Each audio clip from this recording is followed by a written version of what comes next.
Good morning. The subject of the morning session is public opinion and the 2016 election. The council has held similar meetings in prior election seasons, but I think in a minute or two you'll see why this session might be a little bit different.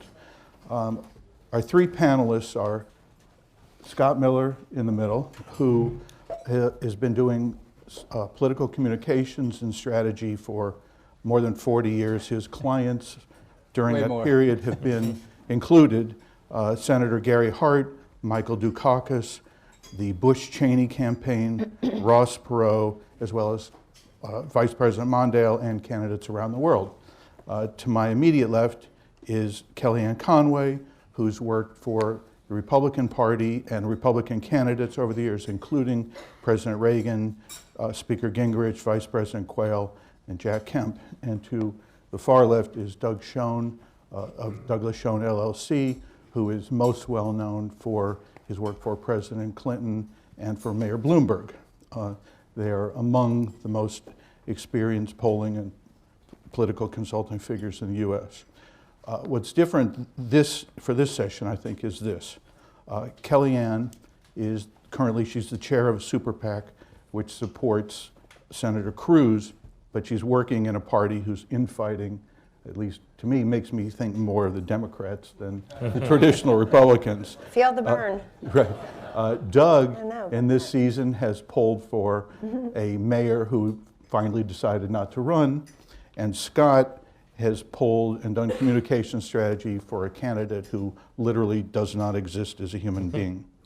So I'd like to focus our discussion on public opinion and attitudes, and in our discussion part, not so much on rules, conventions, and the like, and we can come to that with the member questions. But let me begin with this. Scott, would you open by telling us about the We Are Smith candidacy, how it came to be, and what you found and what your research has shown? Yeah, three of us, Pat Caddell, who some of you may know, the old Jimmy Carter wonderkind, actually the George McGovern wonderkind, and still a wonderkind as an aging wonderkind. Pat and Bob Perkins, who's a longtime Republican warhorse, and me, who's a recovering Democrat, got together. We were funded by Lee Hanley and Bob Mercer, and have been doing research for about 4 or 5 years. Unbiased research, not focused on any particular candidate, but really sort of plumbing the depths and the breadth of this alienation, frustration, and anger that's out there in the public. And we wanted, in trying to understand it, one of the things we did to see if we could channel it was to create a hypothetical candidate. That's candidate Smith. We said candidate Smith was, we never described as man or woman, Democrat, Republican, Independent. But Smith was someone who would come from outside Washington, not a lawyer, not a typical establishment Washingtonian, and bring reform. But and many people jokingly in the beginning said, well, that's Trump or that's Bernie Sanders. We specifically asked that question at our last poll, and 81% of the people say no. Smith is unique, but let me address just some of the numbers about this level of anger and alienation. People talk about angry white men. There are a lot of angry black women. There are a lot of angry Hispanic young people.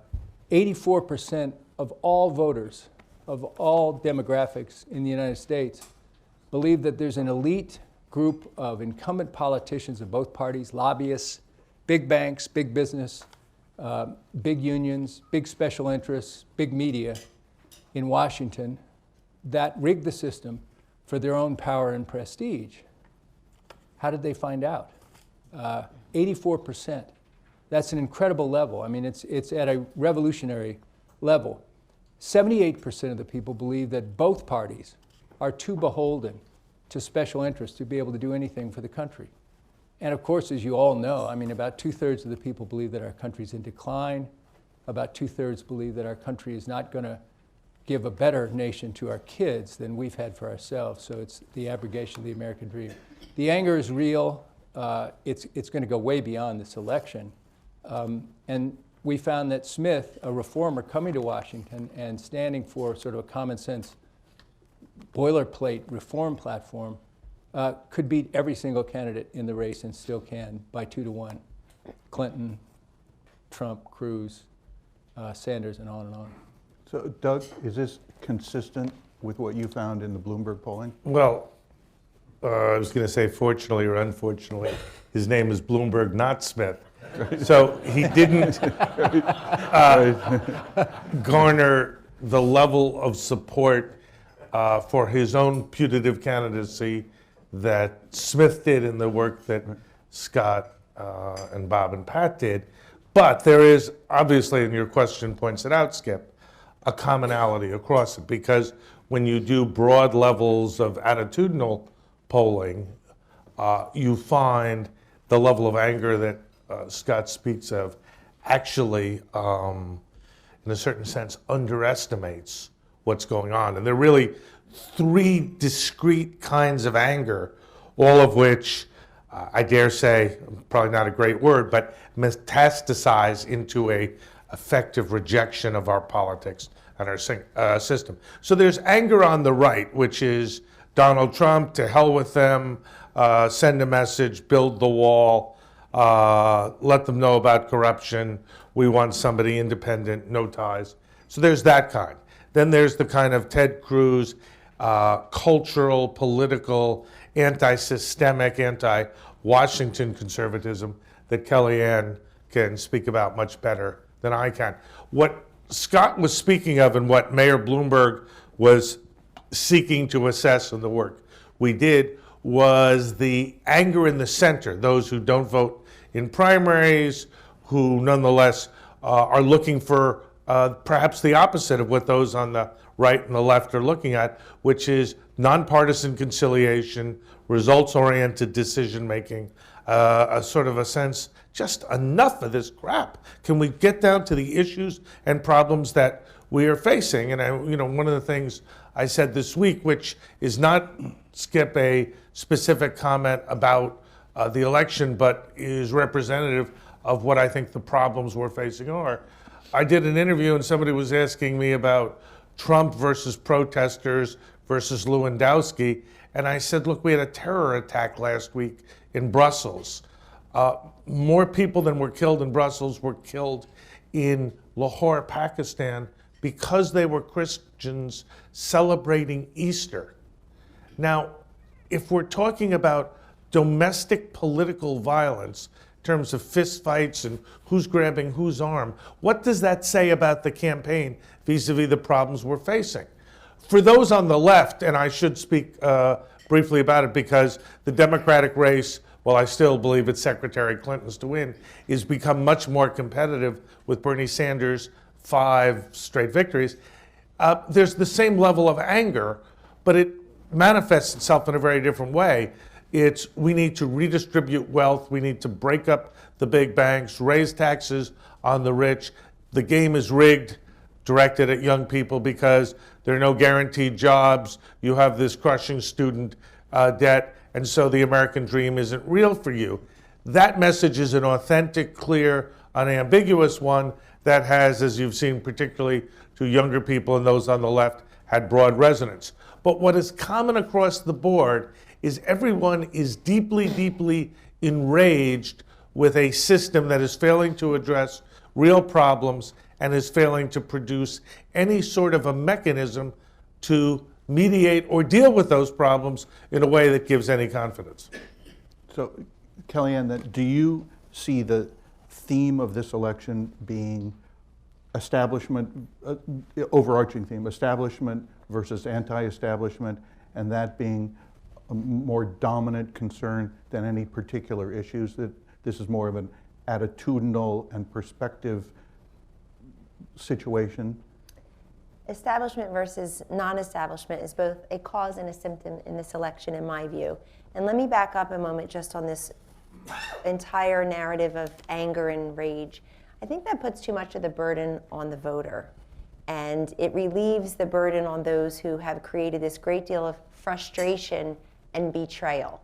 Betrayal is a very important word in this election cycle because if pollsters would supplant anger for the word betrayal or frustration, you find many voters, left, right, and center, gravitating toward that description of their own feeling toward the political class, toward the establishment, again, right, left, and center, than anger. And anger, Jeffrey Pollack is in the audience. We both worked for Frank Luntz in 1994 when the Republican Revolution happened. Anger was very, very pregnant in 1994. I think now people are struggling in a different type of way. And their frustration at the system is that they feel they don't have a voice, and they feel nobody truly works for them, and that it's a rigged game they cannot win. And by the way, they have a point. What we discovered about 14 months ago or so in qualitative and quantitative research, I think has come true through this election cycle, which is this. For all the anger and ire directed at corporate America, the cronyism, the corruption, the backroom dealing, the lack of transparency, the haves versus the have-nots, many voters now have transferred that anger over to Washington and the political class. Doesn't mean that they've taken it away from corporate America, but they're sharing the burden now. And it's a very fascinating dynamic for folks to actually think precisely what I thought about corporate America, I now think about political America. And we see that. On the Republican side, it's been establishment versus non-establishment as a pitched battle almost from day one. And yes, that is occupied predominantly by Donald Trump. But don't forget, it was Donald Trump and Ben Carson who were the front runners for most of the last summer. And then you throw in there Ted Cruz, the original outsider, gratefully with insiders' experience and seasoning, actually knows his way around Washington, doesn't have to navigate and think too hard about policy issues because he's already thought about them. But we no longer on the Republican side have the debate between establishment versus non-establishment. The establishment of the Republican Party is flat on its back. All of its candidates are no longer in the race, with the exception of John Kasich, who's here in New York finding votes and not in Wisconsin, where the battle is Tuesday. So the argument now on the Republican side is no longer establishment versus non-establishment. It's now Trump versus non-Trump. Not anti-Trump, non-Trump. And the big debate now is how much of the vote share and the growth opportunity within those two vote shares exists. So Trump has anywhere from 35 to 42% of the vote share in most states right now and nationwide. The non-Trump vote share is the remainder. And that's where the growth opportunity is, because he usually does not get late-breaking voters. On the Democratic side, it's very important to the Republican Party to watch the Democratic side also have its establishment versus non-establishment battle, where you have a former First Lady, former United States Senator, and indeed former Secretary of State getting 18% of the vote in Alaska this week. That is not the vast right-wing conspiracy at work. That is a Democratic primary and caucus situation where the vast, vast majority of her own voters are saying, hold on. We refuse to accede to the establishment and be told, as Republican voters have been told for years, who can win, who can't win, who's electable, who's non-electable. This is the year, ladies and gentlemen, when Democratic and Republican voters rose up and said, I will not be told how to think, who to vote for, who can win, who can't win, who's electable, who's not electable, who to coalesce around 18 months before the general election. And you see that in these pitched battles that still exist. I think that's such a great point. And the point about the voters, too. I mean, the one thing I would hate to give up on because of Trump is Trump's voters, because they are not Trump. But one of the really interesting repudiations of the establishment this year, and you know, Jack Leslie and Harris Diamond are here. We were all working together in a political company many, many years ago, and we, in many ways, set some of the established ways of developing a campaign.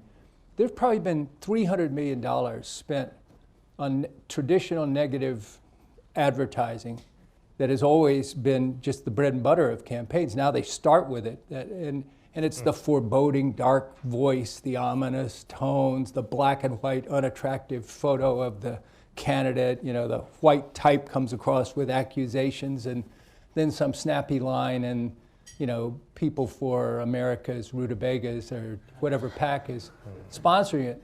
$300 million has not moved the needle at all. Talk to Jeb Bush.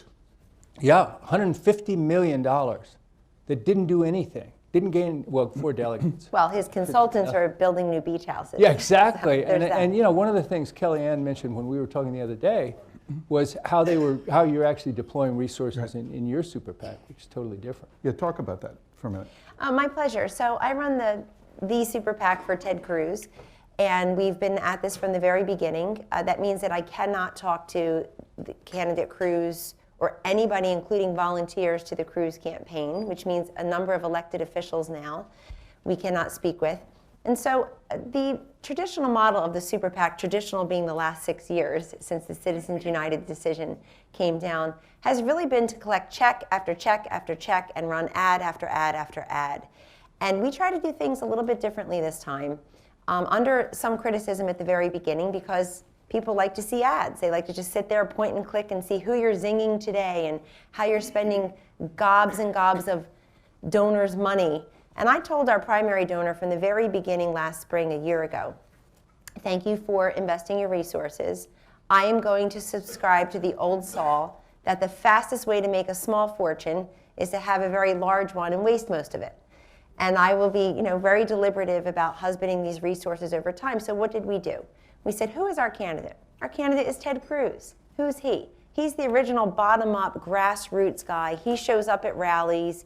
He shows up at these center-right confabs where there are 7 or 10 other speakers, and nobody was getting the kind of reception Ted Cruz was getting. The grassroots literally are on their feet. They love him. They're hooting and hollering. He serves up the red meat. He's very policy-centric, issue-centric. And he also is somebody who did not hold elective office until he was in his 40s. So there's so much about Ted Cruz that most voters don't know.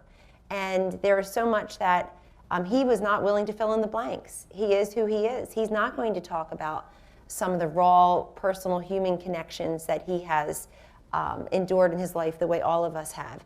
He's not going to talk about his opponents right away, because he's actually not that kind of candidate.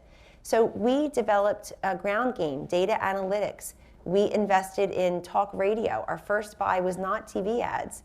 It was $1 million in talk radio, state-based talk radio and national talk radio shows, which are much less expensive and much more impactful if your candidate is a guy who most Republican primary and caucus voters got to know through his leadership on Obamacare. So you have 54 Republican senators in Washington, all of whom got there or stayed there in part on their pledge to, quote, repeal and replace Obamacare. But only one of them stood on his feet for 21 hours in the well of the US Senate trying to keep Obamacare from its final funding. And so investing in that ground game, the data analytics, and the really what we call touch the voter at every level. And we've run plenty of TV and cable ads. But look at the super PACs that did almost only that. And with 15-20% commissions to their consultants. I call it staph infection in the Republican Party, and I have a very happy, blessed life. I've made a fortune as a Republican consultant, and my guy's still standing, so none of this is sour grapes. Make very, very clear that in 2012, the President Obama's consultants, particularly the pollsters, they were willing to give up part of their budget. There's still plenty to go around, folks, but to give it up to invest in a volunteer program, a Get Out the Vote program, a voter registration program, a door knocking program. These are very smart strategic politics. So we just decided at the super PAC level to try to support who our candidate was, and we will continue to do that. I also think super PACs are, like pollsters, are given too much credit for having too much power. I only wish that were so ×2. The fact is the super PACs have limits because we can't coordinate the message with the candidate. And I wake up every day trying not to embarrass my candidate and try to support. Now, when they do something, we either say to ourselves, are they not running ads there because they want us to do it or because they don't think that they are viable in that particular market? So you're always trying to do your best and game the situation that way. So, Doug, let me ask you, how did the politicians and the parties and Congress and the mainstream media so completely miss the attitude in the country? Well, Skip, your question now, and it's certainly one that Scott should answer when I'm done, given the work he's done, is really a fundamental one. What has been so startling to me, as somebody who is, I guess, of the center, but certainly looks closely at the left and the right, the two areas where the degree of anger has been most prominent. But what's been most surprising to me is the degree to which the mainstream media has totally missed what Kellyanne and Scott and I are talking about this morning, in which now I'm sure most of you would sort of say, yeah, all of this makes sense. But as it was playing out, it was very, very clear in the poll data we collected, the level of anger, animus, particularly with Washington's sense of corruption, failed government, failed policies, a sense on the left that the game was rigged and that we need broadly redistributive policies if people are going to have a chance, versus those on the right who want to, basically weaken further the power of the federal government, certainly staunchly anti-Obama, but also, as Kellyanne might or might not tell you, they are almost as angry towards their congressional leadership on the Republican side as they are towards President Obama and the Democrats. The Republican base feels so profoundly betrayed, the word I guess Kellyanne and Scott were using a couple of minutes ago, that they were willing to vote for a Donald Trump who certainly for a long time was mouthing the concerns, the frustrations, and the anger that the base has felt. So there has been a radical disconnect in this country between mass attitudes and what's happened at the elite level, to the point where I think many of us almost look askance on a daily basis at the newspaper headlines. And I guess this morning when I woke up and I looked at a headline on the Times that said, Trump finally slipping, I sort of was waiting to read the ha ha ha, we told you so. And there are plenty of reasons Donald Trump is slipping, but it would be a mistake to believe that in some way the establishment is asserting itself. If it is, to assert itself through Ted Cruz is a really pretty strange way to do it. But on the Democratic side, and I don't want to give short shrift, Secretary Clinton's ratings are, her negative is close to 58, 59. I had a piece in the Journal to that effect a couple of weeks ago. Her lack of trust rating is over 60%.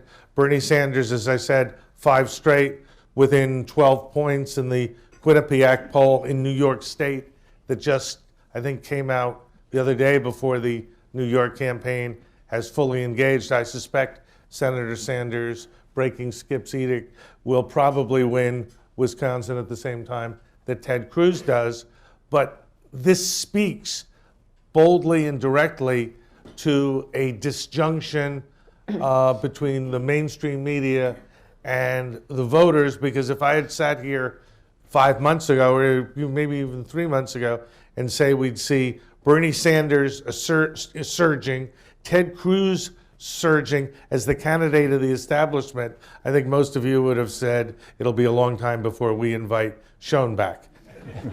I think Cadell says, well, if you have to make a bet on chaos at this time. But I'm astounded, as we looked at this research for over the last 4 or 5 years, that, as Doug says, that the media never got it, still doesn't get it, and that none of the candidates got it. I mean, most of them thought that this would be a traditional ideological campaign, conservative versus Democrat, even with it, versus liberal, conservative, liberal, even conservative or real conservative. And many have argued that and still do. Some think it's still an issue campaign, sort of the women's reproductive rights versus gun rights, or whatever the issue of the day might be. It is not. This is an insurgency. This is the people versus the establishment, the people versus the government. If this were a democratic election in a third world, it would be the people, versus the entrenched, corrupt incumbent. And they're going to keep trying, and they keep trying. I mean, again, I'm sorry, Kelly, I'm not a Ted Cruz fan, and I loved what Peggy Noonan said this morning, which is only Donald Trump could make Ted Cruz seem normal. But it's true. But I mean, and not to be pejorative. You just were. The guy. No, but I mean, when will you be pejorative? But the guy is. But I mean, he's a guy who it was very, very controversial, and now is the establishment hope, and may very well be the Republican. I'm sorry, I don't know what made him so controversial. Was it the fact that he stood up to leaders of both parties, which Well, is shutting down the exactly- government is usually which is not exactly- a tactic No, he that didn't freshman shut down the senators government. take. Obama shut down the government. All he did was stand on his feet to try to Exactly keep my an entitlement point. from taking hold. The fact is, here's Ted Cruz has a good shot of being the Republican nominee, and everybody's going to have to learn to deal with it. I would also just point out, including Mrs. Clinton, by the way, I would also point out that every time publicly and of note, someone has attacked Senator Cruz this cycle, how has he responded? In kind? No, very kindly.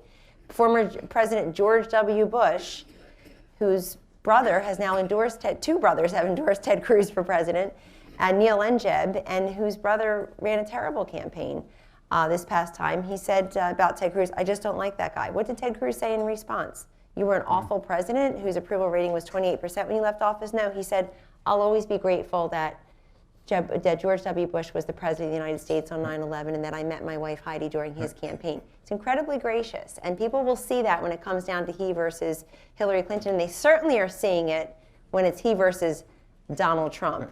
So we've heard, in Cruz world, we've heard it all before. Okay.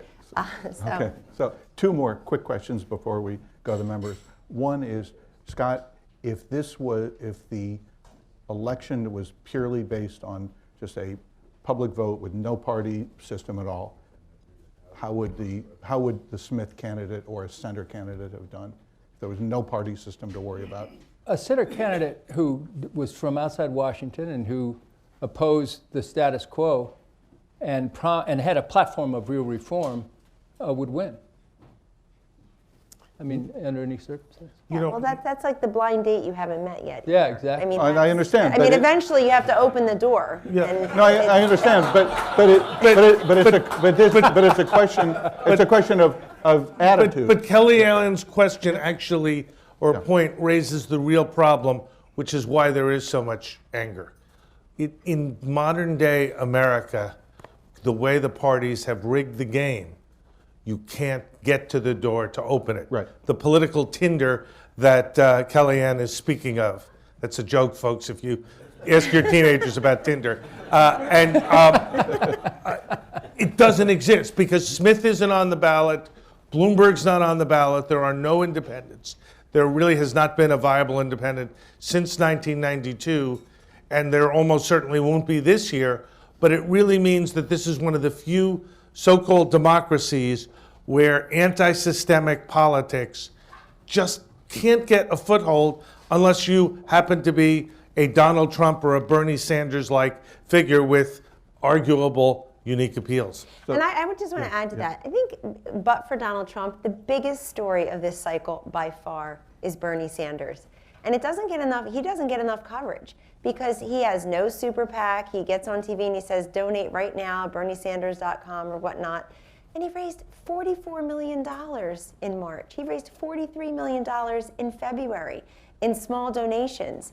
That's incredibly courageous of people all across the country to go against their parties. He's not a third-party candidate, although he seems to be.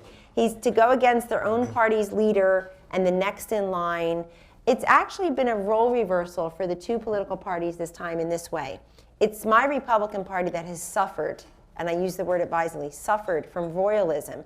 Let's nominate the person who lost to the person who won. That's really smart. That should work this time, and it never does. And it's the Democratic Party that's been masterful at elevating and indeed electing figures, male figures, that represent transformational, generational change. JFK, Barack Obama, Bill Clinton, even Jimmy Carter was 52 years old with a 9-year-old daughter when he got to the White House. That's young. And I love these guys, with all due respect to them as public servants. Thank you for your service. But we get John McCain, Bob Dole, and Mitt Romney. And so this was the time that the roles actually got reversed. We had a couple of 40-something sons of Cuban-American patriots. We had governors in their 40s and 50s running. And we have Donald Trump and Bernie Sanders, close to 70 and 75 respectively, representing transformational change. But the story of Bernie Sanders is the one that, in my view, has proven most. When people want to rise up and take over the system, they can, and they will not be told by the elites what to think. The record turnout at rallies, the record turnout at the polls is really remarkable. Let's give credit to the voters this time. I don't really like calling them angry. The fact that you would stand in line for 2-3 hours to cast a vote is pretty remarkable. It actually gives me a little bit of faith in democracy. It means that people still think their voice and their vote counts. I mean, these are people who won't even come out of their house for 2 weeks at a time, staring at screens all day and having food delivered and not making eye contact with other people. They showed up to vote in these primaries and caucuses. That's a big message for all of us. We could go on for a lot longer, but let me turn it over to the members for questions. So I remind everybody, the session is on the record, and please wait until the microphone comes to you, and if you could keep your question short so we can take as many questions as possible. Rita?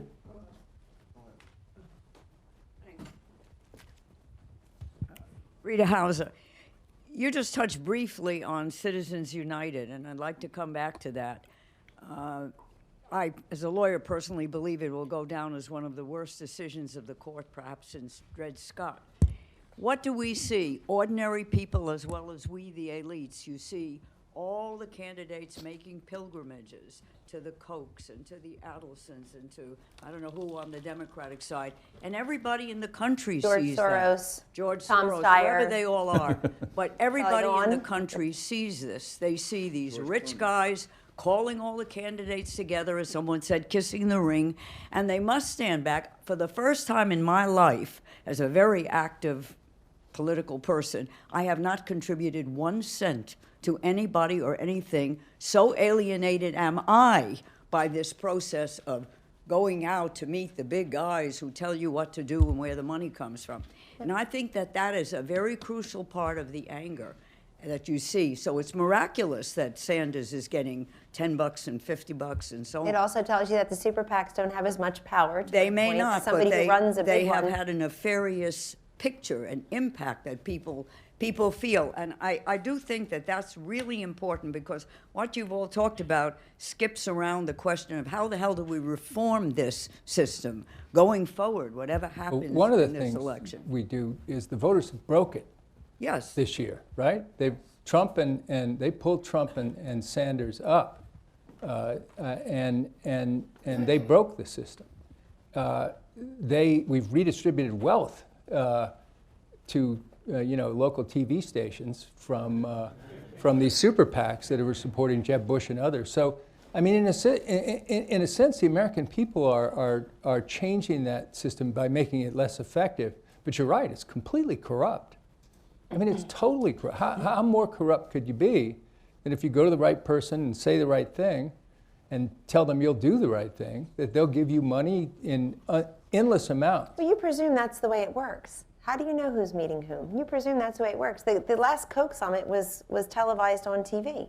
The 5 candidates who were there in August and met, that was on TV. If you missed it, then you didn't find, that's on you, not on them. The 5 candidate conversations were broadcast on, I believe it was C-SPAN, but don't quote me, it was somewhere. And you can go find it. It was certainly live streamed. But I think corruption is a very strong word when you're talking about how the 2 insurgent candidates this time, Trump and Sanders, have no super PACs. And they make very clear that that's part of their affirmative message when they speak. If President Obama, who's very fond of the pen and pad, very fond of the executive order, really didn't like super PACs, I suppose he would have passed an executive order by now, but he had super PACs in 2012. He railed against them, and then he enjoyed their support. I will tell you this about money in politics. If you don't like it, reform it. That's been tried. I have to say that the idea that the super PACs are only benefiting people on the Republican side is crazy. And the idea that Hillary Clinton, a former First Lady, a former United States Senator, the immediate past Secretary of State, doesn't have money advantages over everybody else in the race is just a ridiculous proposition. Of course she does. So people are always looking for ways to level the playing field. I can tell you that with one exception, I've received no super PAC donation that comes close to what Mrs. Clinton gets for a 25-minute speech down the street here at Wall Street.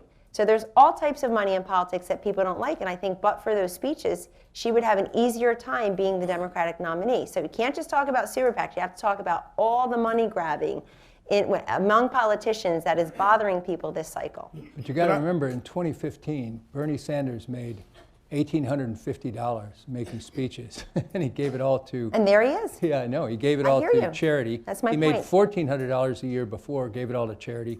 In that same time period, another candidate in his party made $21 million making speeches. Bingo. I would urge you to read Jane Mayer's book on dark money, because it's not a simple case of give and get. It's more about how the nature of politics has changed to an interlocking group of super PACs, lobbyists, special interests, particularly in off-year elections, influencing the process. And Kellyanne, this isn't a comment about the left versus the right. I understand completely that they're good guys and bad guys in your terms. And to my point, they're all bad guys. I agree. And it's a bad system. And whether the presidential election is or is not impacted by a super PAC or PACs is, to me, not really the question. The question is, does this bring us closer to representative democracy? Does it strengthen the bond between the citizenry and the elected officials? And I think if you read Mayer's book, which is quite rightly tilted against the right, but I don't think it should be written as a left-wing screed against the right. I think you need to see it as a system of politics that is very different than the one that Rita Hauser was describing and I grew up with, that has emerged. It doesn't have to be corrupt. It doesn't even have to be efficacious. It just is one that I think perverts democracy as I've come to believe it should be practiced. Gentlemen? Rose from Sandalwood. I guess if you want to get corporate money out of politics, that's okay if you get union money out of politics, if you get it all out. But let's pick one side. You guys have described something very interesting, and that is that the pollsters didn't get the anger, and therefore a lot of what they thought wouldn't happen did. So let's go to the next possible miscalculation. Go to the election, okay? And let's say it's Clinton, Cruz, Clinton, Trump, okay? Each of those candidates has very significant negatives, as you've pointed out. So how do you think that the American public will react in terms of turnout, in terms of how you think it will behave if it's presented with a choice that a very significant number of Americans find neither of the candidates very palatable at all? Can you see significantly much less turnout than you would have thought? How do you think that'll play out, given what you've described of this this asymmetry, so to speak, between what Americans are thinking and feeling and what the choices they're being presented with? To me, the big question lies in what Chris Matthews referred to last night on a show we appeared on together, a Charlie Rose show, as a marriage of convenience for Hillary Clinton. And I recoiled, and he said, the marriage of convenience between Hillary Clinton and Barack Obama. And I think that's a very important point. If the president goes out and campaigns side by side with Hillary Clinton in all of October, it's huge for her. Not just because it brings out the minority vote, which has been incredibly important to her in these primaries. I mean, men don't like her, don't want her, don't respect her, don't dismiss her as commander-in-chief and secretary and president by and large. She's got about 35-37% of the white male vote right now. But with his, I think it's important for another reason, with the president's imprimatur next to her basically saying she's going to start year 9 of the Obama presidency right now, vote for her. That's a wild card we're not even, I think we as a political culture aren't examining deeply enough yet. So that will matter. Her negatives could stay as high as they are and she'll still get elected. Donald Trump's negatives are different because they're more recent. Hers have been that way for a while now. She earned them quite a while ago, and she's done nothing to unearn them and improve them. And she hasn't worn well on this campaign trail, there's no doubt. But Donald Trump's are more recent. He's had the worst 72 hours, I think, in his campaign, or the worst week in his campaign to date. And his negatives among women are so high now that it's really a shame because Hillary Clinton's negatives among men are such that we can have a conversation about the gender gap a year from now that is not about the Republican Party's problem engaging female voters. It's Hillary's problem in engaging a sufficient number of male voters, particularly white male voters, in the 2016 election. All that washes away if you nominate Donald Trump and if his negatives among women stay so high. I think turnout, if you've got a Sanders or a Trump, will be very high. Probably be high if you have a Cruz, because he's seen as an anti-establishment outsider. But I think President Obama helping Secretary Clinton with turnout is huge, huge. And on the conservatives, on the Republican side, let me say this. The Republicans should have seen the anger, frustration, and betrayal, because that's how they won the elections in 2010 and 2014. It's as if we wake up and it's a presidential year and they say, oh, none of that matters. It's not a different set of voters. It shouldn't be a different set of circumstances. It ultimately will be a larger amount of money spent and a different opponent, Hillary Clinton or Bernie Sanders, but it's still the same voters. And it's the voters who came out and helped the Republicans in 2010, in 2014, win most things not nailed to the ground. And those voters came back this time and said, we are not going backwards into one of those mushy moderate candidates. So they should have seen that coming. I think you're going to see record turnout this time. But I think if it's Clinton, I always thought if it was like Hillary Clinton versus Jeb Bush, you wouldn't, because people would say, who cares? And I actually thought first woman versus third Bush would never have been a fair fight. So that's a relief. Ma'am?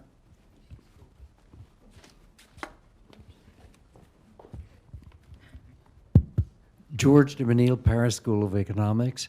I feel as if I were in a political meeting of the Jacobin Club in 1788, where we're all inviting, encouraging revolution. And my question, though, is what do you think of a different proposition? That the media and the growing importance of the media are empowering populism. The media didn't see Trump coming, didn't see a number of other things, didn't see the anger, but they've certainly played a big role in it. And I think that this is a phenomenon we're going to continue to have to deal with. Well, I think,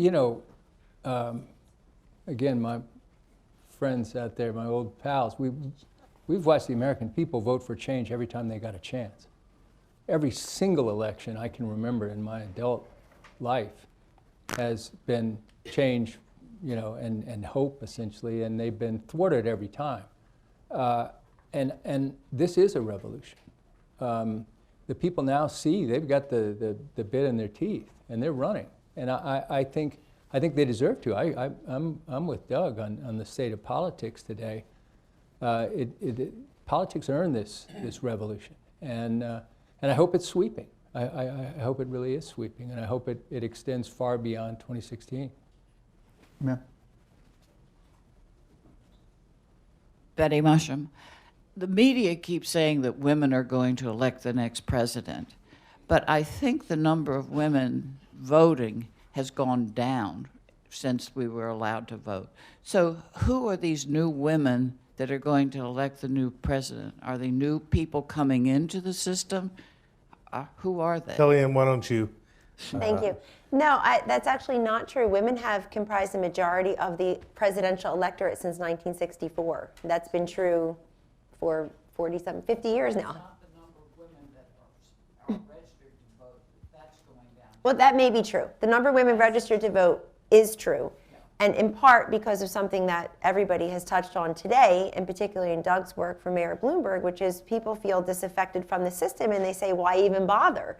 It's not my fault, it's the system's fault. Don't call me the lazy, apathetic, disengaged voter. I haven't seen any reason to feel engaged or inspired. It's astounding that 30% of the people do turn out. Yeah, no, that's right. That's right, given the way they feel. But on women, I suspect they will continue to be a majority of the electorate. The genders actually represent their percentage of the population at the ballot box, unlike by age or by race traditionally, or even by geography. The gender is pretty much 52%, 48, 53, 47. So women have elected the presidents, so to speak, in the last 40, 50 years. The question is, what motivates them? Are they really going to go and vote on abortion and contraception? Are they going, most women fill up the gas tank in the grocery cart each week, they don't get an abortion. You can care about that issue, you have an opinion of it, but it's not a big vote motivator. It's not in the top 5, and particularly when national security and terrorism has popped up. And on social issues like that, everybody already knows where they are with that. The goalposts tend to move on the economy. They tend to move on national security and terrorism when different events happen. And I would just say that women particularly have led the charge since 1960. We as an electorate, but particularly among female voters, have gone, with the exception of 1972, we've gone for the presidential candidate that we have seen as more optimistic, more forward-looking, frankly, just more pleasant, if not visionary. So you've got Barack Obama beating John McCain and Mitt Romney. You have George W. Bush beating Al Gore and John Kerry. You had JFK beating Dick Nixon. But anyway, we prefer that overall, in addition to the issues that we're focused on. I look at the split screen between Sanders and Clinton, and I'm astonished that Bernie Sanders has it right. What do all of his signs say? A future we can believe in. That's the kind of, see, you're nodding your head now, future we can believe in. Hillary Clinton's signs say fighting for us. That's unusual, just given the way female voters particularly end up making their vote. But let me make something last very clear. Hillary Clinton is having a hard time with women in her own party. She lost them to Barack Obama in 2008, and he became the nominee. When you had 56% of the Democratic voters in 2008 were women. So this nonsense that the vast right-wing conspiracy stands in her way, we never even got a shot at her. We don't vote in the Democratic primaries. It was the people, women in her own party who stood in her way. Kellyanne, she's now more worried about a vast left-wing conspiracy. Oh, that's right. There you go. But women will be there. Gentlemen? You're so right. My name's Larry Bridwell, and I teach at Pace University. There's been this emphasis on Make America Great Again by Donald Trump. And then there's Hillary saying America never stopped being great. How is this idea of the United States being or not being a great country playing out this year? Sure. Well, the comment is actually, I think, gets at a complicated dimension of our position globally. Undeniably, and particularly on the right, there is a sense that our influence has waned around the world, and that our stature around the world, whether it be economically, socially, certainly politically, given John Kerry's comments of a couple of days ago, but ultimately militarily. And on the right, we really are, a much weaker country. The flip side, which has gotten less attention, is for a lot of people in the center, and particularly on the left, there is still a sense that this is a great nation, but it is a great nation not delivering on its promises to the citizenry, hence the Bernie Sanders campaign. And indeed, what I think is inartful about the dialogue that the candidates have had is Hillary Clinton really hasn't been able to figure out how to respond, because when she says, make America whole again, it's pretty hard to figure out what precisely she means. I think it's some notion of unifying the country, but she doesn't want to move in that direction until she unifies the Democratic Party, or at the very least gets the nomination. She will move to the center, almost certainly, if in fact she faces Cruz or Trump, as appears most likely. But what is very, very clear, and I'm curious, Scott and Kellyanne's comment, perhaps quickly because we're running out of time, do either of you feel Hillary Clinton has a message? No. No. And I don't say that as a partisan. I'm astonished she doesn't. She has very smart people working for her. She's very smart. No, she's going to win. It's get on the bandwagon. Well, that's not much of a message. No, Okay, it's she not. tried that last time. No, I think it's not. No. I'm Nancy Lieberman. Here is my question. Bernie Sanders, it looks like, is poised to win Wisconsin. Big. And he has a weak on the ground in New York, or 2 weeks until the New York primary. And last night he had 18,000 people in the South Bronx cheering him on. Okay? So this is the scenario I'd like you to answer. If, in fact, Bernie Sanders, despite what Mr. Miller said, somehow pulls it out and the superdelegates realize that the voters don't want Hillary and they want Bernie, and it's Bernie versus either Ted Cruz or Donald Trump, who, for different reasons, I view as extreme in the other direction, what do you think will happen in the presidential election, and what will happen in the congressional races, both for the House and Senate? You know, this is teed up for you, Kellyanne.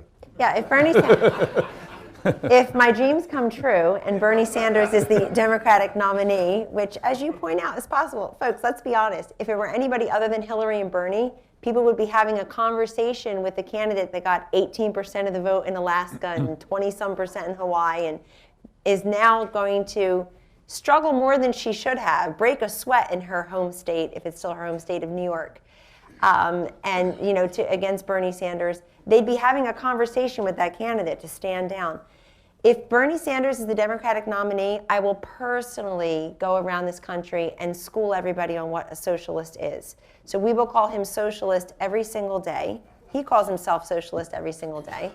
And I think the Republicans will sweep, because from a numbers perspective, there just aren't enough folks who will come out and vote for him. And the Democratic Party is much more establishment, much more,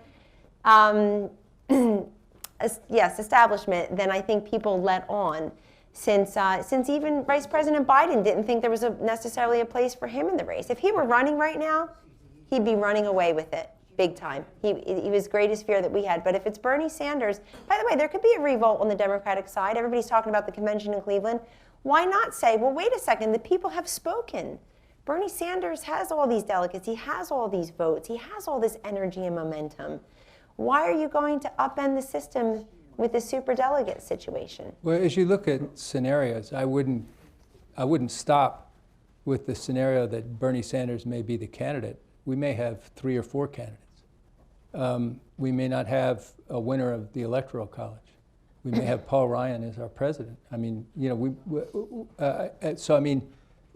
really, I take seriously what Cadell says, that you can bet on chaos. If Trump doesn't get the nomination, do you have any doubt that he'll run as an independent? Well, however, I have doubts he'll run as crazy an that'll be. independent. I have no doubt he and his supporters will go right to the streets in Yeah. Ohio and around the country. Yeah. And the same thing could well happen at the Democratic Could happen convention if what in Kellyanne Philadelphia. is saying plays out and Bernie's denied and he has all these primary wins or near wins and his people feel cheated. Albert. Albert Knapp, NYU School of Medicine. A question for the panelists. We've talked about some of the primaries. What about that special one looming, the FBI primary? They teed that up for you, Doug. Well, here's what I would say, and Kellyanne and I share this disability, though she is as reluctant as I am to talk about it, so I apologize. I'm going to out you. You did go to law school once. I did. I'm a fully recovered attorney. And you did pass the bar, did you not? 4 of them. And you did practice, did you I not? practiced. Okay. Guilty. Okay. Guilty as charged. Okay. So we have 2 lawyers and 1 solid citizen. And the person who put us together, Skip. So here's what I would say. I've read the statutes. And I would urge all of those who are interested in this email matter that Dr. Knapp raises to read the statutes. There are 2 standards. One is knowingly transmitted classified information, and the other is gross negligence in handling it. And I think, in my mind, having looked at the precedent, read the statutes, and considered the facts, it's at least enough of an open question to say that it is certainly, in my judgment, Marty, a conditioned precedent for what Obama says or might say, or Valerie Jarrett says or might say to Loretta Lynch before we get to the issue of what they're going to say in October on the campaign trail. Because it's pretty clear to me that somewhere before the end of June, we've got to get some indication of how this is going to be resolved, and I think you can make pretty strong arguments either way, and that it is not at all an obvious matter as to how it should be resolved. Isn't there a royalty exemption though for? Royalty? Yeah, she gets out. She would like that. I mean, does anybody? How many people think she's going to be indicted? Yeah, that's what I would think. I don't either. No, Should? that's How many not the think point. she should? But That's a good question. How many think she How should? many think she should? More hands. Exactly. Yeah. There you Jim go. Zirin. The subtext of Make America Great Again, which is where Trump started out, is that somehow or other we'd lost ground during the 8 years under Obama. We'd lost ground internationally, we'd lost ground in prestige, we'd lost ground for all the factors that Doug alluded to. So now we're confronted with a situation where Obama's approval rating is higher than it's ever been in the time that he's been in office, and that he's not a negative to a Democratic candidate, as Kellyanne suggested. He's a big positive. And if he campaigns with Hillary, that could certainly tip the scale if it's at all a close election. But I wondered what your thoughts were about this elephant in the room, Barack Obama, who is kind of the third candidate. It started out that people would vote Republican because they wanted to vote against him. And how does that play out with your scenario of anger against the system? Well, Kelly, when the system seems to be something that's supported by a large number of people. yeah, she made a great point about the power that he may wield in this campaign. One of the things I had hoped to unelect him in 2012, and when we were doing the research on that narrative that might move 6 million voters to change their votes, they would go through, all those voters would go through a litany, and they would say, look, he's a good man, he has good values, he has, he's smart, he's doing the best he can, he's being opposed at every turn, and he inherited a mess. Now that he's in the last bit of his tenure, I think those things are rising in people's estimation of this is a good guy, he goes home to a family, he has dinner with his kids, he's an exemplary example. He's just not a leader, but that's my opinion. Yeah. And that's the people's opinion. But he's not going to be a leader either. And so now they can sort of remove that issue about whether he's a leader or not, and sort of look at the personal issues. And I think that's what's rising. I don't know how you guys feel. Yes, he seems to be a wonderful husband and father. But you said he goes home to dinner with his family. He also does the wave in Cuba and then the tango in Argentina while the world is burning. And people, that cost him. People did not like those reactions, and you all know it. If you read something other than the hometown newspapers, that was not the most appropriate reaction according to many Americans. Having said that, as the person who raised the specter of how helpful President Obama will be to Secretary Clinton, it's also going to be difficult for her because it's going to remind many voters why they chose him over her 8 years ago. And it's not a good contrast for her necessarily. My view is she's been trying from the beginning to figure out how to run for both the third term of Bill Clinton and the third term of Barack Obama. and that's ironic in and of itself. For those feminists in the audience, that's ironic in and of itself. But neither one has a critical mass of support. There's not enough voters saying, I want the third term of Bill Clinton. Plenty of people say, I love the economy, I love the peace and prosperity, but it's not enough. In other words, there's not enough voters. And then there certainly aren't enough voters in the general election to say, I want year 9 of Obama-Biden to start now. If there were, I assume Biden would have run for year 9 of Obama-Biden. But that aside, it still is very difficult to win that third term. It's very difficult for the party in power to get that third term. I think he's a net positive for Secretary Clinton, and I predict he will be much more active for her. He's got to watch his left flank, though, President Obama, because these Bernie Sanders voters, many of them supported Barack Obama over Hillary Clinton 8 years ago. So he has to be very careful not to offend not just Senator Sanders, but more importantly, not to offend the Sanders voters, just as the Republicans need to, if they want to criticize Donald Trump, it's one thing, but you have to study his voters. What is motivating and animating them to stand in line for 2 hours just to vote? If he's not the eventual nominee, how do you dispense with him if he's not the nominee and yet still attract his voters? So we could go on for a lot longer, but it is 9 o'clock and closing time. Thank you. Thank you. For doing your session. Thank you very much. Yeah, I'm glad we did it. Here you go.